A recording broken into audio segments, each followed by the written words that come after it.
vamos a hablar de dos procesos muy utilizados en la industria química, que son la recirculación y la derivación, también conocida como bypass. Vamos a empezar con la recirculación. Como podemos ver aquí, tenemos un proceso en el cual la alimentación fresca, si descontamos, obviamos el punto de mezcla, la alimentación fresca ingresaría a un reactor.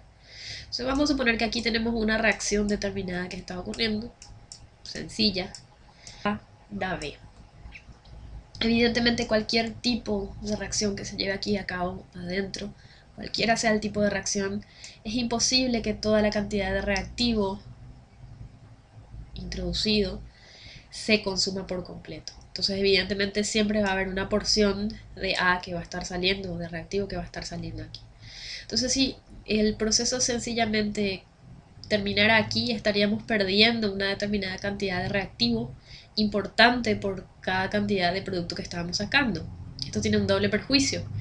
Primero, que estamos pagando por reactivo que finalmente no logró su cometido, que era producir B, es decir, de 110 que metimos, al final estamos perdiendo 100. Y segundo, que estamos impurificando el producto y a su valor comercial. Entonces, si lográramos introducir, o si metiéramos un separador posterior a esta sencilla tapa, o sea, estamos asumiendo el caso que tengamos un proceso lineal de este modo, si introdujéramos un separador y pudiéramos purificar B de tal forma que redujéramos la cantidad de A de un 100 a un 10, es decir, redujéramos en un 90%, y la cantidad que quedara, que se lograra separar, podría meterse de nuevo y mezclarse con la alimentación fresca en un punto de mezcla. Esto ocasionaría consecuentemente un proceso global en el cual ya no estaríamos perdiendo 100, sino que perderíamos solamente 10 de A en una base de 110, y el producto estaría muchísimo más puro respecto al caso en el que no tuviéramos esta separación y posterior recirculación. Entonces a esta corriente que retorna luego de haber pasado por varias unidades de proceso, que retorna y se mezcla con la alimentación fresca, se le denomina corriente de recirculación. Ahora bien, podríamos decir que una recirculación puede efectuarse por varios motivos. Entre ellos tendríamos la recuperación y reutilización de los reactivos no consumidos, que es el caso de lo que acabamos de señalar, que acabamos de indicar. La dilución de una corriente de proceso, vamos a suponer que nos pasamos una determinada concentración y queremos regular una determinada cantidad de sólidos disueltos presentes en una unidad de proceso, entonces retornamos para hacer una determinada dilución. La recuperación de catalizadores, es evidente que los catalizadores no terminan con la misma identidad que con la que empezaron, y normalmente son sustancias muy caras, compuestos muy caros, y evidentemente necesitan reutilizarse para que el proceso mejore su viabilidad económica. Para el control de una variable de proceso o para la circulación de un fluido de trabajo. Vamos a suponer, en el caso del control de una variable de proceso, que tengamos que aquí la temperatura necesite oscilar en torno a un valor de T sub 0 más menos algo.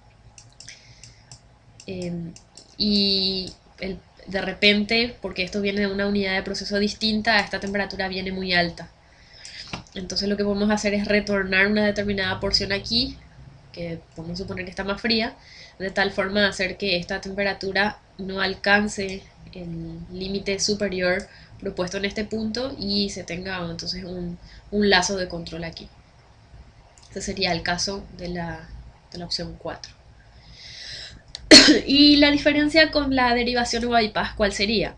En este caso, si analizamos qué vemos de diferente, aquí vemos que en el caso de la recirculación provenía de una corriente de unidades posteriores o aguas abajo, y se mezclaba con la alimentación fresca. En este caso el sentido de la corriente de derivación es otro. Lo que estamos haciendo es que una porción, aquí tenemos una unidad de proceso que sería la unidad de separación, que una porción de la alimentación se separa y se mezcla aguas abajo con la corriente del producto. Entonces uno se preguntaría, ¿para qué quiere hacer algo así? Vamos a suponer que uno está preparando un producto alimentario, una sopa determinada, un jugo, que es más, me parece el ejemplo más fácil de comprender. Y ese jugo tiene una cantidad de sólidos disueltos inicial de 0,20. ¿Sí? Entonces aquí la corriente de derivación también tiene 0,20. Y entonces también ingresa la unidad de proceso de 0,20, porque esto es como tener un matraz y dividir el matraz en alícuotas de pipeta. Entonces se separa un poco todo tiene la misma composición. Entonces yo lo que vamos a suponer que lo que yo quiero es alcanzar una concentración en sólidos de 0,5. Es decir, acá tendría que estar en esta unidad de proceso separando agua, por ejemplo, ¿verdad? Del jugo, de tal forma de concentrar el jugo o un jugo que vaya a vender entonces en esta composición. Entonces lo que se podría hacer para conservar los volátiles, porque aquí además de agua se van un montón de volátiles, se van perdiendo compuestos de valor importante para este producto, lo que se podría hacer es, como igual se van a ir perdiendo, concentrar bastante más y qué sé yo, concentrar hasta el 0,7. Y de tal forma que cuando se mezcle esta corriente con esta otra corriente, alcance el 0,5. Y esta va a estar dando, además de los sólidos, una cantidad importante, porque va a tener todos los volátiles que tenía inicialmente y que fueron perdidos, y va a estar aportando ese valor nutritivo a este producto. ¿Ok? Bien, entonces aquí nos dice la definición, que se tiene un bypass cuando una fracción de la alimentación para una unidad de proceso se desvía rodeándola y combinándose con la corriente de salida de la misma unidad. Esto permite modificar la composición y características del producto. Entonces, en base a eso, en el siguiente apartado vamos a resolver un problema.